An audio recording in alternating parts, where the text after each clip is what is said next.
Hello everyone, find me in LA here. Hope y'all are having a wonderful day so far.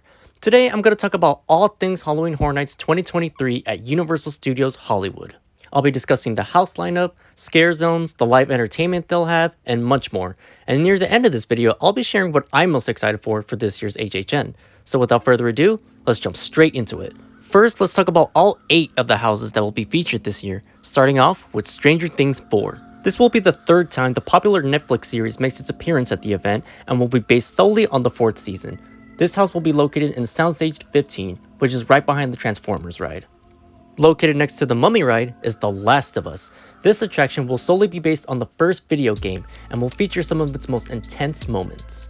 Also in the lower lot is The Exorcist Believer. Now this one is an interesting one because it's based on the new film of the same name, which doesn't come out until October 6th, almost a whole month after the event starts. So it'll basically be like a living, breathing movie trailer. The house will be located in Soundstage 22, which will be the first time that soundstage will be used for Horror Nights. There's also Chucky, Ultimate Kill Count. This isn't necessarily based on any particular Child's Play film, but it is expected to be an original concept that will have a tone similar to the TV show on Sci-Fi. This house will be located on the H lot, which is the lot below the Curious George parking garage, where Scarecrow was last year. Right next to Chucky is Universal Monsters Unmasked. This will be the 5th time the classic Universal Monsters receive a Horror Nights attraction and will feature characters such as Phantom of the Opera, Hunchback of Notre Dame, The Invisible Man, and Dr. Jekyll and Mr. Hyde. Coming exclusively to Hollywood is Evil Dead Rise. Based on the hit horror film released earlier this year, Evil Dead will be located in the UBE, which is home to the old Walking Dead attraction. Hollywood also has Monstros, the Monsters of Latin America. This is a completely original concept which will feature fabled creatures from Hispanic folklore, and this will be located in the Parisian courtyard. And finally, Holidays in Hell from 2019 returns this year and will be located in T-Pad, which is where Killer Clowns was last year.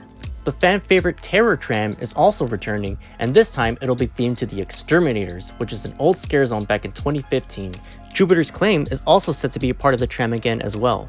Now this is a lineup that has something for everyone. Next up are the scare zones. The first zone that guests will enter is Ghosts, which will feature chainsaw-wielding spirits. In the New York Street is Toys, which will contain an evil toy maker and his demented creations. And finally, there's El Terror de las Momias. This zone is a continuation of the Monstros house and will be located in French Street. Now there might be only 3 main scare zones, but there will also be a lot more smaller scare actor interactions all across the park. Such examples include La Llorona roaming around the Universal Plaza, Santa Claus from the Universal film Violent Night taking pictures with guests getting off the Terror Tram, and even David S. Pumpkins of SNL fame hanging out at the Limley Courtyard. And those are just some of the cool surprise characters that you might encounter during Horror Nights. Any questions? Now moving on to talk about the debut of not 1, but 2 brand new live shows. The first one being The Purge, Dangerous Waters. It will be a fiery EDM-fueled stunt spectacular which will take place in the Waterworld stage. The second show is Blumhouse, Behind the Screams. This unique experience breaks the 4th wall and invites guests to explore these films as they step through the silver screen for an up-close look at authentic film props, costume displays, and terrifying character encounters. This experience will be inside of the DreamWorks Theater. Now let's take this moment to say RIP to the Jabberwockies. You won't be missed. So that's everything that Universal Studios has to offer for this year's Halloween Horror Nights. But now I want to take this time to express my personal excitement and my personal expectations for everything. Here I have a hype meter, and with this I'll show just exactly how excited I am for each attraction. I'm going to be starting off with the houses, and I'll also rank them based on my anticipation. Starting off with my number 8, which is Holidays in Hell. I went to the one in 2019 and it was alright, but it was never a personal favorite of mine. And I have no doubt in my mind that it'll be the exact same thing as the previous version. So yeah, it's an LOL for me. Number 7 for me is going to be Universal Monsters. Now I know, it breaks my heart to put Monsters this low, and I am still looking forward to this, hence why it's in my will check out tier, but I do have my reasons on why it's not higher. 1. This is the 5th time we've seen the monsters already, which I honestly don't mind too much, but 2. This has arguably like the worst facade out of all the monster mazes, so it's already not giving me the best first impression. And 3. I'm just more interested in seeing the other 6 houses. But like I said, I am still very much looking forward to this, and honestly, I think it has the potential to top Legends Collide from last year. My number 6 is Exorcist Believer. This is basically a promotional house, and just the thought of walking through what is essentially a commercial to a Universal movie makes me cringe a bit, not gonna lie. But this will be located inside of a soundstage, so the possibilities are close to endless with that kind of space. And also, part of me feels like it has the potential to be intense and creepy. My number 5 is Stranger Things, and this is another one that pains me not to put this higher in my anticipation ranking.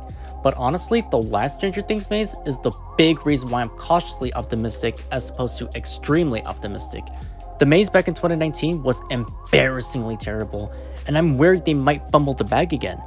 But the fact that they're offering lights on tours for this house for Universal Pass holders tells me that they want to share it to others with the lights on and everything because they're really proud of this one. So again, I'm cautiously optimistic. Number 4 is Evil Dead Rise. I am very excited to see what scenes they're going to bring to life in this house. The only thing that worries me is that it might be too reminiscent of Universal Horror Hotel. If you guys seen Evil Dead and walked through Horror Hotel, y'all know what I'm talking about. My number 3 is going to be Chucky. Now, I personally didn't think it would be this high on my anticipation list since I'm more of a casual Chucky fan, but honestly, I think this house has tons of potential. Now, I know the Chucky house in Orlando doesn't have the best reviews from what I've seen, but I trust John Riddy with this one since he usually knocks it out of the park with all the slasher mazes. Number 2 is going to be The Last of Us. Now, I never actually played The Last of Us, but I did watch a lot of gameplay videos to prepare myself, and I know the creator of the game was directly involved with both houses and even loves both of them, so I'm sure it'll be extremely well made. And yes, that means Monstros is the house that I'm most excited to experience this year. It looks like it's going to be so scary and so immersive. If it's even close to matching the quality of La Llorona, it's going to be awesome. So yeah, that is my full ranking of my most anticipated houses. Now, Terror Tram is interesting for me. I usually have lukewarm feelings towards the tram because it's more or less the same thing but with a different theme. But this year's theme actually has me curious. It's going to be so cool to revisit the Exterminators, and it looks like they're actually putting in a lot more effort compared to last year, where they just threw in Hollywood Harry again.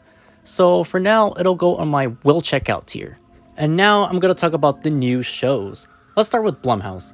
This may shock some of you, but I'm actually pretty excited for this one. I'm actually really into behind the scenes stuff and looking at movie props and costumes, so already this show sounds like something that's right up my alley. I'm also very curious to see all the killer surprises that they're promising.